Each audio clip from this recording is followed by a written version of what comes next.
once you've got the Super 3 in your hand, suddenly you're driving the Super 3. Like, this is your key to a real car, because that's all they have. You know, they're not going to drive the real car, and they know they're not going to jump in the real car. So this is the real car to them. This is reality. So yeah, it's great. That's what I love about it. You know, to be able to have that connection. It literally, you know, you're handing, from a kid's point of view, you're handing the keys to these cars, which is fun. Just like a cool breeze jet. How was that, Mike? That was super.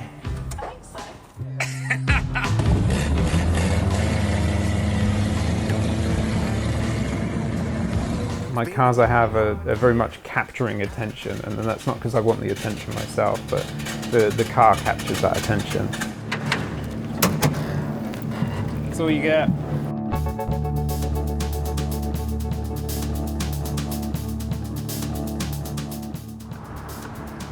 LA gets a bad rap for traffic, and the traffic is pretty bad. But actually, you know, if you're just driving, then you kind of accept the traffic for what it is. I've never been too worried about being sat in traffic because I'm sat in something interesting. Going slowly in a Morgan with the roof down and the sun and the palm trees around you, everything like that, there's not much to complain about. Like, it's a good excuse to go slowly, and that's a pretty good thing.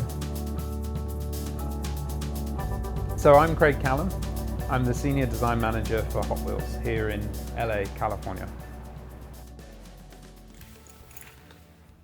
I got into cars at quite a young age. We always had fairly interesting cars, but it wasn't until one of my mum's cars, she had a 2CV, and we were driving around in the 2CV, and another 2CV came the other way around the roundabout, and it was full of students, and they saw our car, and they're like, whoa, and they were like screaming and waving, and just this reaction between us because of this car, and they were just so happy and cheerful, and so that was kind of really when I realized that cars weren't just about traveling around and driving. There was so much more. Like, they can create connections, they can inspire joy in people. So that was it. Like, it was from that moment onwards, I was like, wait, cars can do this. And so I vowed I was never gonna have a boring car, because I wanted to be able to create that emotion, you know, spark that story in someone. So yeah, that's really when it started. I think when we talk about the spirit of Hot Wheels, it's really about these cars that are the most extreme something. You know, they're wild, they're fantastical, or they're the fastest, or, you know, they've got these great aero details or a fantastic silhouette. You know, hot rods work so well. They've got such good proportions. They look like they're going fast. You know, supercars always, you know, the imagination of being able to drive these cars and sort of handling them, you know, personally is such a drive. And so that Hot Wheels spirit, it's in every car that people build. You know, you see that custom work that someone's done. Or the wild supercars and sports cars that you see.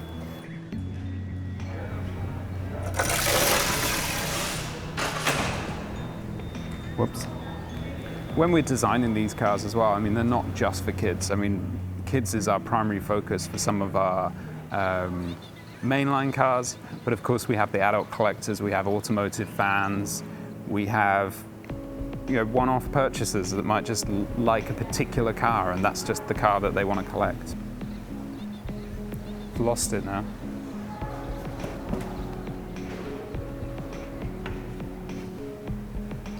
It's completely gone.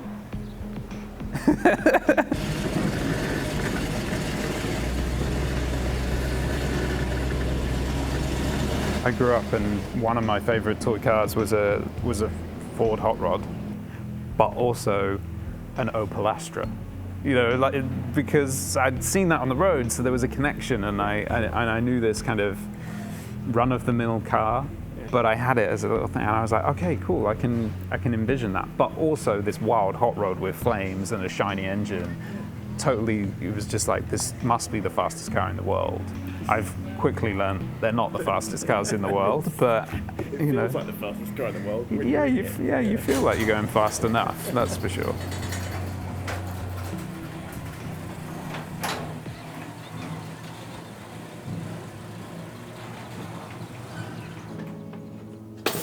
Oh, of course. My granddad was really into motorbikes though, so when I was a kid, I remember he would talk about bikes all the time. I remember he always had motorbike books. He didn't have a motorbike. I know he got rid of them before we came along, and so he didn't want to push us down the wrong path, which is amazing that he sort of thought that way, but we ended up down that wrong path anyway. There's something about the freedom of a motorbike. You know, you're in that moment and that moment only. And Morgan's the same. I mean, that's why I've loved driving the Morgans. I've been like lucky to drive and to sort of enjoy, because it's the same. It's exactly the same. Where people want to talk about them, they want to ask about them, they recall stories, and again, it's that, you know, it's sparking a story in someone. It's inspiring them to sort of bring up a memory of someone they know that had one.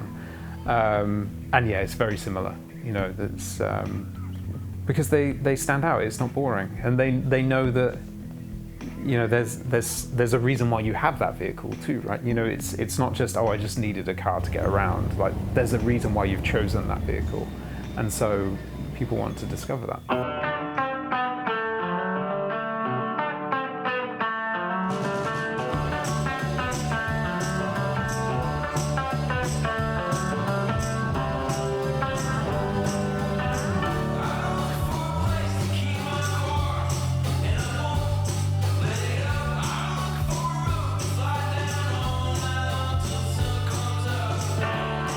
I think LA is such a car city. There's so, you know, car culture is such a big part of this city that people just love to see cars, and it doesn't matter what they are. If it stands out, if it's different, they love it. And I think in the Morgan, the attention this car gets is fantastic. I mean, it's classy looking, it's different, it's stylish.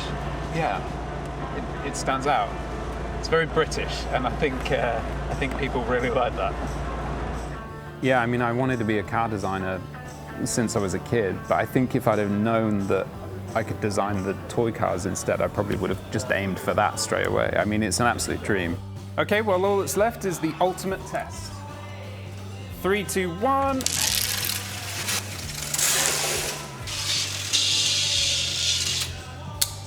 That was a good one.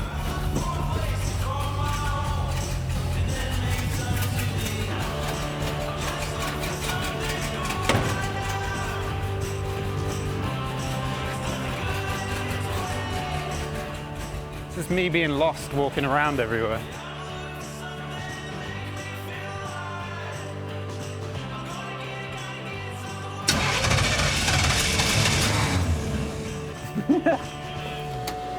That's why I love old cars.